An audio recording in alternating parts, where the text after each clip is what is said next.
Sejam bem-vindos a mais um Global News. Tudo bem com vocês? Estou tossindo, já estou avisando. Tossirei durante a live. Espero que vocês estejam bem essa tarde de terça-feira. Espero que vocês estejam saudáveis de corpo e mente, depois de 11 horas de caos. Pode começar lá para os 10 minutos? Ele tem aqui uma parte que ele responde as questões e pá, barananana. Começar daqui, ó.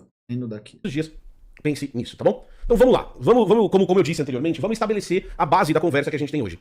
O modelo que a gente tem de O Emílio é muito foda, aliás, viu? Admiro muito o trabalho dele. construção de sociedade, então o modelo que a gente tem de como a sociedade é baseada, principalmente, e aqui é bom a gente deixar bem claro o parâmetro que a gente está usando, essa sociedade greco-romana ocidental em que a gente vive, é baseado filosoficamente na ideia de que a gente tem que ter debates de conceitos. Então, se nós formos voltar lá para a Grécia Antiga, se nós formos pegar os grandes filósofos gregos, e aqui eu sinto falta, o pessoal da filosofia aqui no Blá Blá para trazer mais filosofia pra gente, a maioria dos grandes conceitos filosóficos gregos, eles foram gerados e depois escritos. Então, os filósofos não escreviam seus conceitos, os seus aprendizes, às vezes, escreviam seus conceitos, partes deles chegaram aqui. É a mesma lógica do Primo Rico, né? Você trabalhar para alguém que sabe muito. Pô, o que tinha de aprendiz na Grécia que fazia isso e virou investidor é brincadeira. Não é o conhecimento milenário que o Primo Rico falou? Tá aí, ó. Tá aí, refuta essa, teu. Refuta. Eles eram baseados na ideia de discussões públicas de ideias. Então, e aqui a gente tem que colocar esse ponto, porque ele é importante. As pessoas que eram consideradas cidadãos gregos, as pessoas que eram gregos de verdade, e isso eliminava 80% da população que não era considerada grega, a mesma coisa acontecia em Roma, tinham o direito e poderiam debater ideias, poderiam trocar ideias. Elas poderiam apresentar argumentos, e isso depois vai se tornar a base do que a gente vai chamar dessa política desses lugares, que vai basear a democracia moderna. Então, se a gente for pegar a base da democracia moderna, do que a gente considera importante de democracia, é esse debate de ideias em busca do que é o verdadeiro, em busca do que é o melhor para a sociedade. E a participação reduzida desses grupos, né? Tá muito ruim essa velocidade, chat? Eu acho que tá tão de boa. Nossa, eu achei que tá de boa. Vamos ver como é que fica em 1,75. Beleza? Então a gente precisa sempre entender que o debate por si só, a troca de ideias é o que Agora eu fiquei curioso para ver como é que ficaria na velocidade regular. sustenta, pelo menos filosoficamente, a ideia do que a gente tem de sociedade né? ocidental. Tanto isso é verdade que a estrutura de 3 poderes... Dividir em 2 partes? Pode ser. Dividir em 2 partes, então. Então aqui a gente vai na primeira meia hora e depois a gente faz a segunda parte. Pronto, perfeito. A divisão dentro das casas dos poderes, ela é toda baseada nessa ideia de debate. Então eu quero fazer uma mudança na sociedade. Por exemplo... Eu acho que esse vídeo é muito importante porque tem muita gente que está fetichizando essa ideia de que é possível ganhar um debate, que é possível você chegar ali na mesa do Inteligência Limitada ou de qualquer outro lugar e debater essa questão, né? E é isso, assim, né? Eu quero a liberação de drogas na nossa sociedade. O que nós vamos fazer é que nós vamos eleger representantes que vão debater ideias e a partir desse debate de ideias vão fazer uma votação e vão determinar se aquela ideia nova merece ou não ser assimilada à sociedade. Então o que a gente vai ter, por exemplo, na Câmara dos Deputados, no Senado brasileiro, que são os órgãos legisladores federais, mas a gente poderia falar dos deputados estaduais ou mesmo dos vereadores municipais, é que são grandes campos de debate, inclusive com um microfone aberto, para que as pessoas discorram sobre suas ideias e tentem convencer o maior número de pessoas daquele conjunto de que aquela ideia é a boa ideia.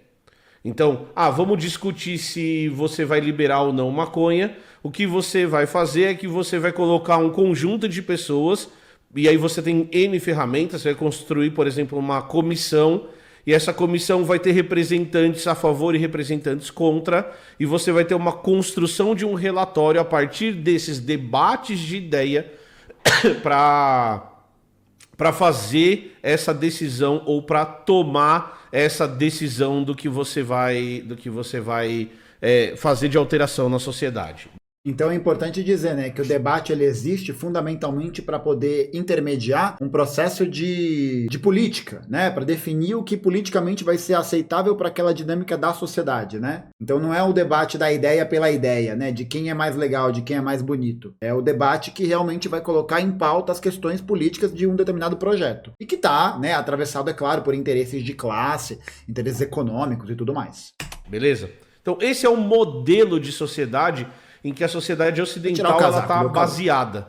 A sociedade ocidental é baseada nessa ideia, nesse conceito de que debater ideias é fundamental para que a gente construa uma sociedade que represente a ideia do todo ou os melhores conceitos. Então, se o meu conceito é melhor que o seu, eu deveria ser capaz de, através de argumentos, convencer você de que o que eu estou dizendo é melhor do que o que você está dizendo, a gente chegar nesse consenso, qualquer que seja o consenso que seja considerado, e aí a gente vai andar naquela direção do que foi debatido. Então, e é uma merda, né? Porque eu acho que essa dinâmica de convencimento, ela muitas vezes carece de um processo para avaliar qual que é realmente o impacto que aquele debate vai ter na sociedade ou no grupo que ele está sendo colocado. Então fica parecendo que é a guerrinha de um contra o outro, né? esse é o primeiro ponto.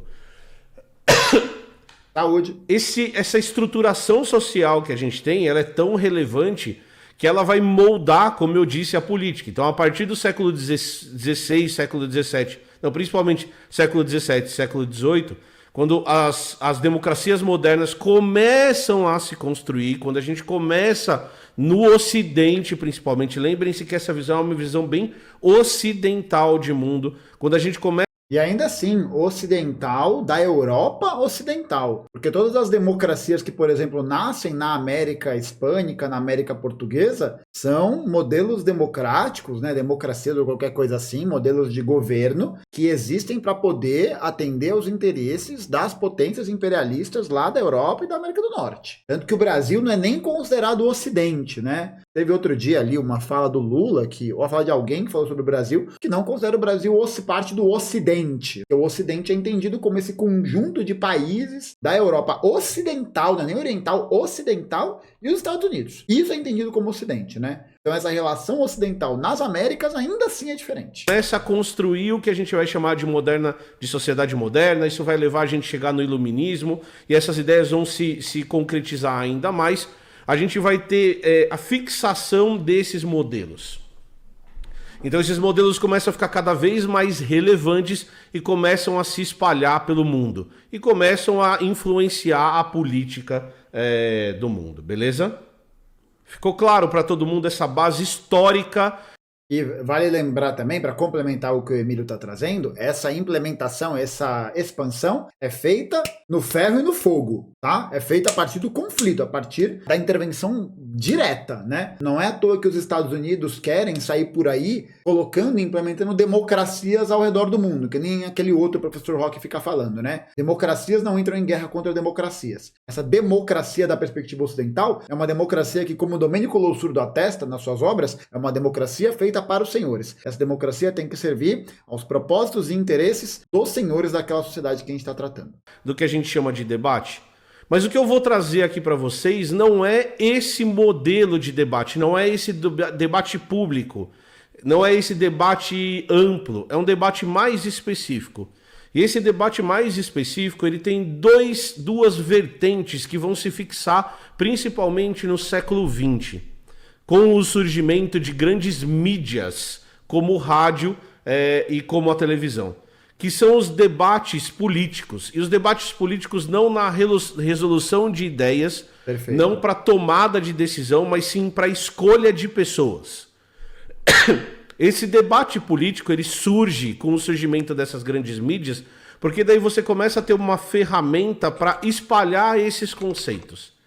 Então, a partir do momento em que você tem o rádio como uma ferramenta extremamente acessível a todas as pessoas, começa a existir, começa a surgir formas de comunicação massivas que não existiam de uma maneira tão em tempo real como antes. E aí você tem, em primeiro lugar, o surgimento de debates em rádio. E até engraçado, só para complementar, né, porque a gente tentou assistir o vídeo em vezes aceleradas, como essa alteração das dinâmicas comunicacionais, dos aparelhos de comunicação, ele influencia na nossa própria percepção do tempo, né? Como ele influencia na forma como a gente vive a realidade. Então, em um meio de comunicação, num fluxo informacional cada vez mais acelerado, a gente tem a tendência a também entender que essa redução do tempo, que esse encolhimento do tempo, tem que ser algo aplicado em todas as nossas atividades. Então, eu já troquei ideia com aluno, com gente que vê série no 1.5, no vezes 2, porque dá para ver mais rápido. Então, é um incentivo comunicacional absurdo, né? É uma coisa absurda nesse aspecto. Rádios. Então, os candidatos em si, eles vão até as rádios para debater as suas ideias, para apresentar os seus conceitos.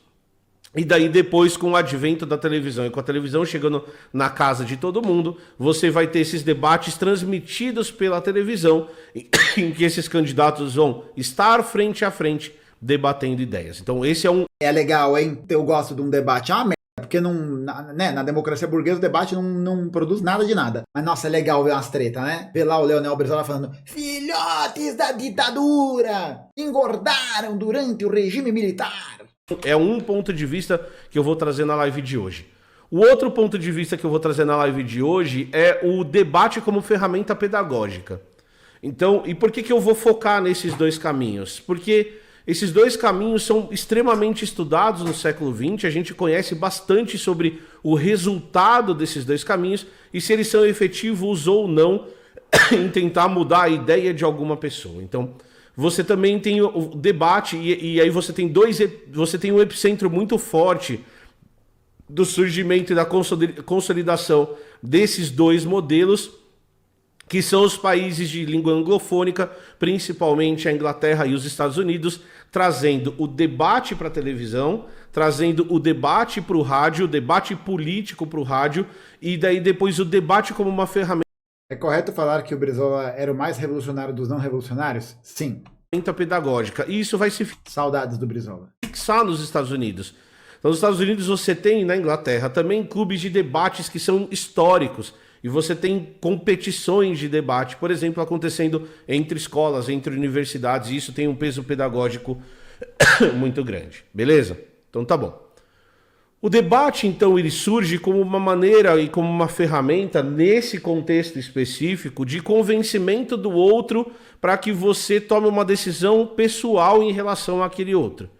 Quando eu tenho um debate entre o Lula e o Bolsonaro, o que o Lula está tentando fazer é convencer pessoas que estão indecisas num primeiro momento e até pessoas que estão a favor do Bolsonaro de que as ideias dele são mais efetivas. O Bolsonaro tenta fazer o mesmo. Então o que o Bolsonaro vai tentar fazer é que ele vai tentar pegar as pessoas indecisas ou as pessoas que estão a favor do Lula e vão tentar... Pode qualquer dia ensinar sobre ou assistir algo sobre o Brizola? Não. O Jones já fez esse trabalho pra gente. Eu não tenho muita vontade de ver coisa do Brizola, não. Tentar trazer essas pessoas pro lado dele. Então eu vou tentar convencer a pessoa A vir pro meu lado, eu vou tentar convencer a pessoa B a vir pro meu lado também. A mesma coisa vai acontecer num debate como aconteceu na Inteligência Limitada. Então qual que deveria ser... E aí aqui a gente vai discutir se isso é efetivo ou não. O intuito do debate que a gente teve, o debate de 11 horas. Nossa, pelo amor de Deus, pelo amor de Deus, 11 horas falando se Deus existe ou não existe. É tanta louça pra lavar, sabe? Tanta calçada pra limpar, tanta ferrovia pra construir, a galera tá nessa. Envolveu o meu amigo Pirula, meu grande amigo Pirula, meu amigo Sérgio Sacani e meu amigo Felipe Raime. Seria a ideia de que você teria um espaço. E o Vilela lá, mano, feliz da vida, exatamente. Espaço para apresentar argumentos. E a ideia de você estar nesse espaço de apresentar argumentos é que você vai apresentar esses argumentos de uma maneira tão sólida e tão eficiente que você vai tentar duas coisas. A primeira, pegar quem está assistindo e convencer de que o seu argumento é mais forte do que o argumento do outro. E a segunda é tentar convencer o outro de que o argumento dele está errado. Perfeito. Então a gente tem que deixar bem claro esses dois objetivos. O primeiro objetivo é convencer a audiência de que o seu argumento é melhor. E o segundo objetivo é convencer o debatedor do outro lado de que seu argumento é melhor.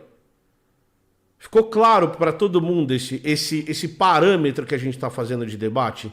Perfeito, tá claro, né, chat? Tá claro? Responde aí, chat, tá claro? Você aí que tá assistindo o corte, tá claro? Claro. Tá claro. Tá claro. Então, o objetivo do debate tem que ficar bem claro. E o objetivo... Tá claro, então, gente? O objetivo do debate tá claro. Tá claro? Tá claro aí, gente? Tá claro? Obrigado, Cauê Moura. O objetivo do debate, ficando bem claro... Tá claro? Tá claro? é você ganhar a argumentação do outro. O debate tem, em essência, tem lá na Grécia Antiga, a ideia de que você vai debater.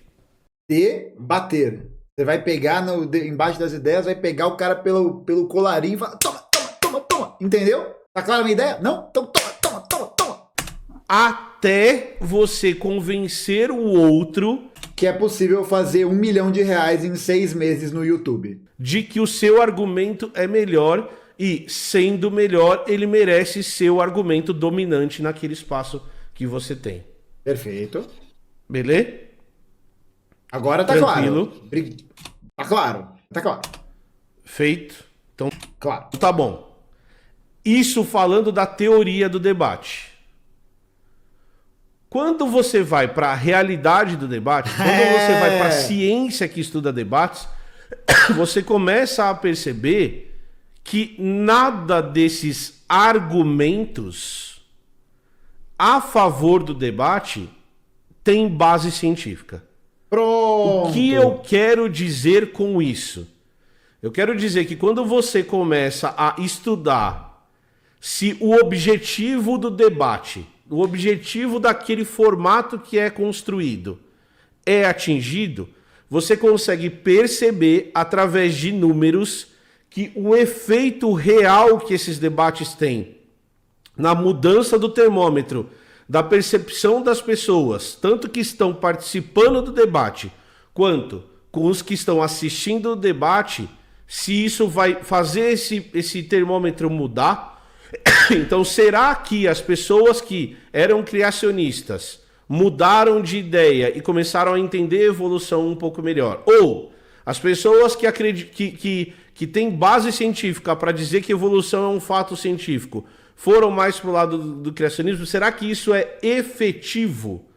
E, sobretudo, será que isso é relevante? Existe efetividade no convencimento do próximo? Então, essa é a pergunta que tem que ser feita do ponto de vista científico.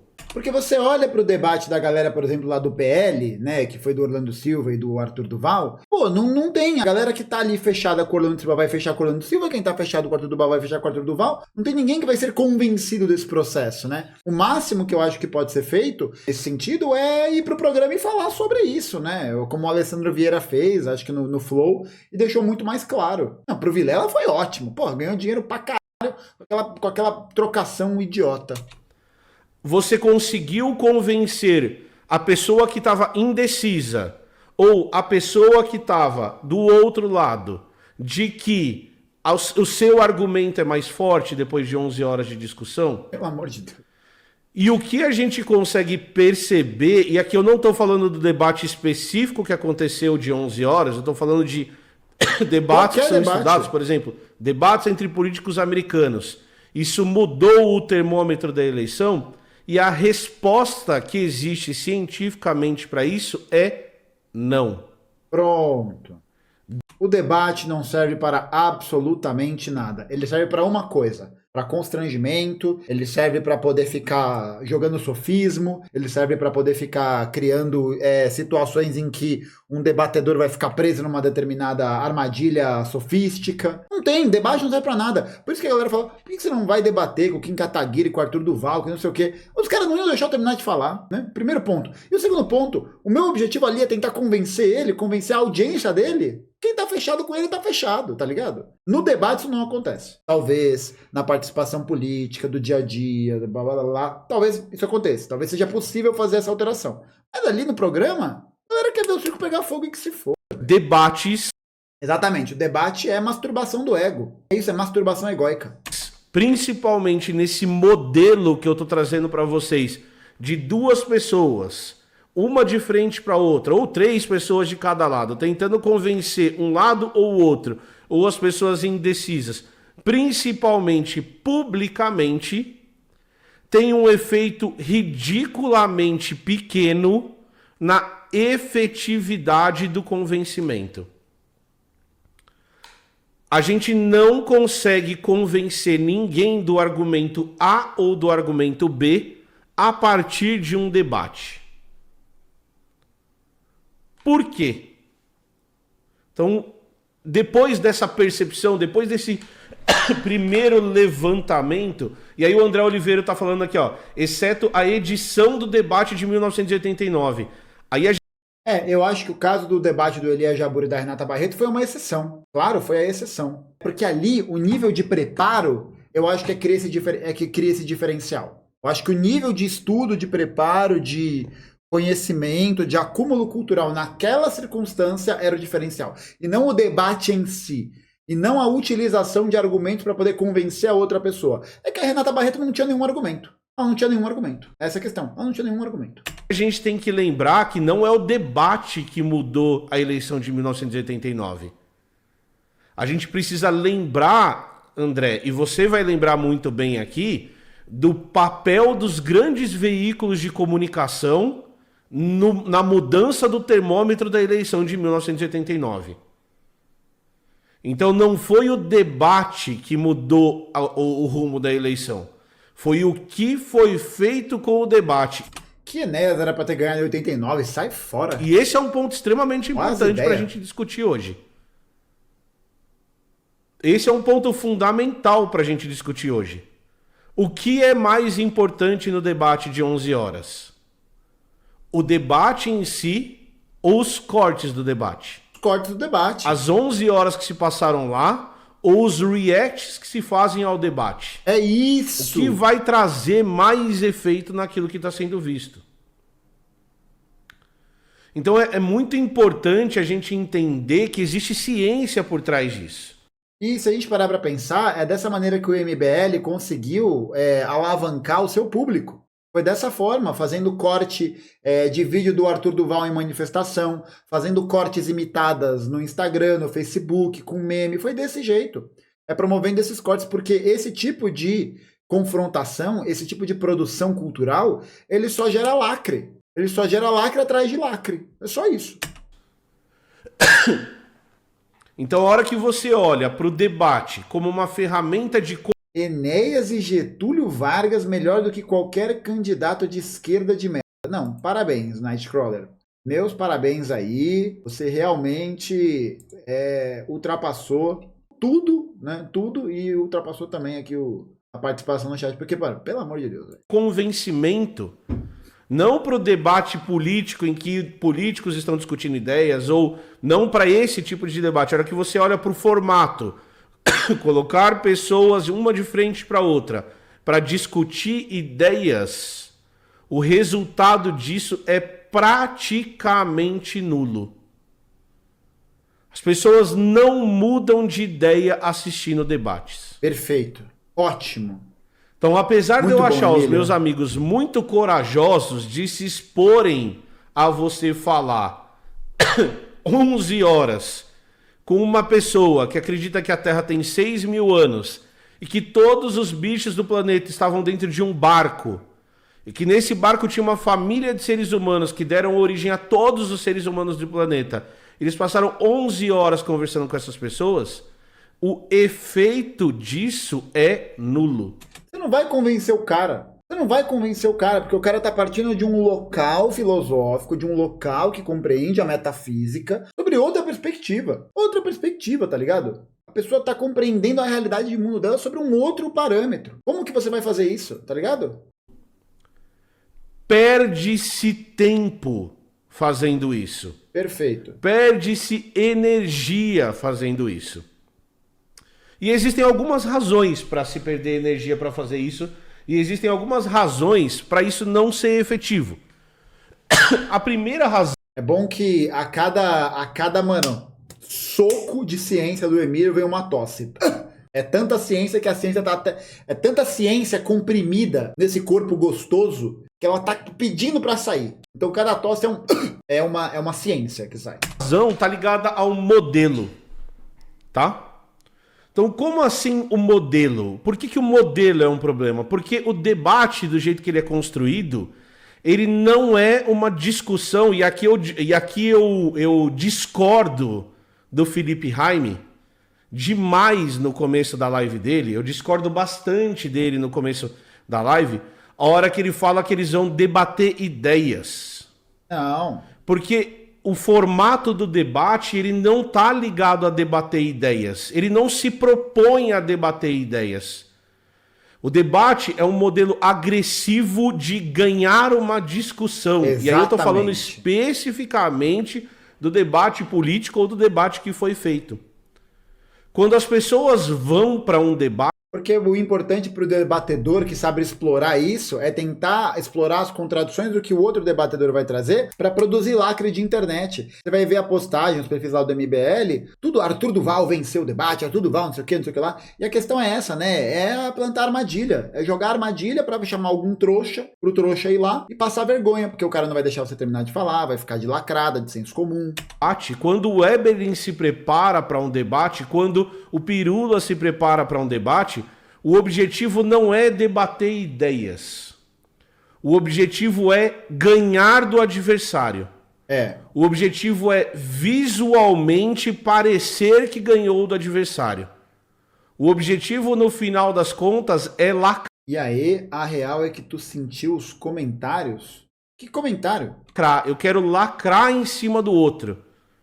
E se você assistir o debate de 11 horas, você vai perceber que é só isso que acontece. Por olavismo. Ninguém traz, ou principalmente o lado criacionista, não traz argumento, ele traz lacração. Pô, dom de Apolo, entendeu? Dom de Apolo. Ele traz risadinha.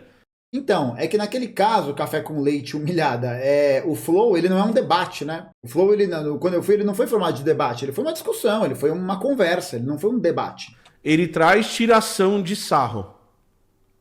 Ele iguala conceitos, ele iguala coisas que não são igualáveis. Perfeito. Então, a primeira coisa que a gente tem que entender é que o objetivo desse modelo específico de debate não é debater ideias.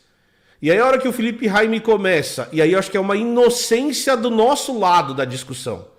Nós somos inocentes, nós tendemos a ser mais puros. Eu não tenho nada contra você. O que a gente vai fazer é debater ideia. Não, com a Caroline Sardá nos Red Pill é a mesma coisa. Só serviu ali para dar combustível pra galera ficar falando merda, para gerar ataque, para gerar contradição. Pelo amor de Deus, né? Não tem como. E ainda assim, né? A Aninha falou, a galera tá confundindo debate eleitoral com debate no inteligência limitada. Ainda assim, né? Eu acho que o próprio formato do debate eleitoral, e eu acho que o processo que as pessoas têm assistido cada vez menos a eles, revelam muito que existe um problema no formato, né? Existe um problema não só no formato, mas eu acho que existe um problema filosófico na concepção do debate. Então, no ano passado, por exemplo, a Sofia Manzano, o Léo Péricles não foram pro debate. Eles não foram convidados ao debate. E aí você tem ali um circo, né? Um circo da política burguesa, que tá lá falando todas as coisas, todas as linhas de pensamento super idealistas, né? Toda a questão a gente vai mudar, vamos fazer, vamos não sei o que, vamos não sei o que lá. Aí você não tem uma confrontação direta com um problema real, com uma questão real, com uma questão política, aí fica a galera lá floreando, né? Fica a galera lá falando um monte de merda que ninguém se interessa no final das contas. É meio lacração para um lado, lacração para o outro.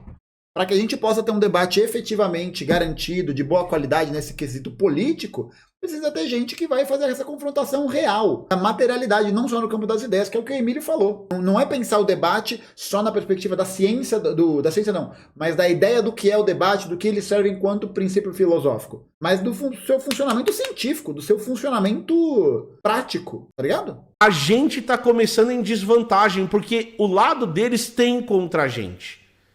Pelo menos a Sofia humilhou o Samidana. Isso foi foda. Eles deixam muito claros que eles acham a gente idiotas. Eles deixam muito claro que as ideias deles são superiores que as nossas. E a gente, no respeito, não bate nos caras. Certo? E muitas vezes não bater é um erro. Isso não bater é um erro. Tem que bater. Que é isso, gente? Política não é diálogo, política não é conversinha, política é força. O Hegel falava isso. O Hegel falava que, às vezes, não é exatamente essa frase, mas o Hegel falava que, às vezes, a política não depende da conversa, mas da força de um canhão. E é isso, pô. Por respeito, a gente não bate nos caras. A gente não bate no indivíduo, mas eles batem nos nossos indivíduos. Eles fazem espantalho, eles vêm pra cima da gente. Por isso que não dá. Por isso que não dá. Então a primeira coisa é isso. O Luiz Fernando escreveu aqui, muito obrigado pelo apoio. Não é o convencimento do debatedor, mas sim do público. Primeiro é se a Terra é plana, depois se a vacina não funciona. O debate é importante no contraponto. Pessoas morreram porque não teve confronto. Não. Luiz, eu vou repetir e você volta lá... Não. As pessoas morreram porque não teve política pública para poder alcançar a vacinação. Não tem nada a ver com um debate. Esse processo aí o negacionismo, ele é um processo que acompanha a produção de conhecimento e acompanha a forma como a gente, enquanto sociedade civil, vê o debate público há muito tempo. O negacionismo não é uma coisa do Bolsonaro. O negacionismo existe há muito tempo. A imprensa burguesa, os grandes meios de comunicação faziam fake news antes do Bolsonaro. No começo da live. Em nenhum momento eu disse que a gente não tem que ter confronto. O Blabologia fez, durante a pandemia, mais de 90 lives falando sobre vacina e confrontando ideias, apresentando argumentos, trazendo ciência. Mas o formato debate não... Exatamente. A Aninha falou, a Pfizer tentou debater com o Bolsonaro para vender vacina. Deu certo? Não é sobre ser científico ou não. Não tem a ver com isso. Tem a ver com uma dimensão egóica. Tem a ver com uma dimensão da forma como o sujeito se vê dentro daquele campo da produção do conhecimento. Não tem a ver com ciência por si. Porque se tivesse a ver com ciência per si, não existiria mais vídeo do Primo Rico. Não existiria mais vídeo dos liberais ensinando como ficar rico. Pelo amor de Deus. Não se propõe a nada disso. O debate se propõe a ganhar a disputa. O formato debate ele é muito mais ligado ao carisma e à retórica sofismo, exatamente, sofismo. Do que a ideia propriamente dita. No formato debate, o Marcos Eberlin pode falar que tiranossauros eram vegetarianos, comiam só planta. No debate, o criacionista pode falar isso. Tirando essa informação da fonte Arial 12. E não existe nenhuma maneira de você mostrar que ele está errado. Essa informação veio da cabeça dele. Ele pode falar que a Bíblia tem o mesmo papel de um artigo científico na discussão do crescimento das montanhas do planeta. E foda-se. Pode falar isso e foda-se. Ele fala que o dilúvio é pré-montanhas, é pré-Himalaia. E a hora que ele coloca esse argumento, a gente coloca... Refuta rindo, mas aí você chega pra pessoa e fala assim, não, meu querido, mas não tem nenhuma comprovação científica, não sei o que. O cara vira e fala, eu não concordo, não é verdade. Aí ele vai mudar de assunto, vai emendar outra coisa. Não tem por onde ir, não tem caminho pra onde ir. Coloca no mesmo espaço, no mesmo papel... Você trazer ciência e ele falar isso tem o mesmo peso para as pessoas que estão assistindo. Exatamente. Esse é o ponto. Tem o mesmo peso. O problema é esse. Essas coisas teriam o mesmo peso e elas não são o mesmo peso. E aí é que a gente entra na segunda crítica ao modelo de debate. Então vamos fazer o seguinte. A gente vai terminar o corte aqui para não ficar muito longo. Emílio, bom demais, hein? Fino do fino. Muito bom vídeo. Muito bom vídeo. E necessário.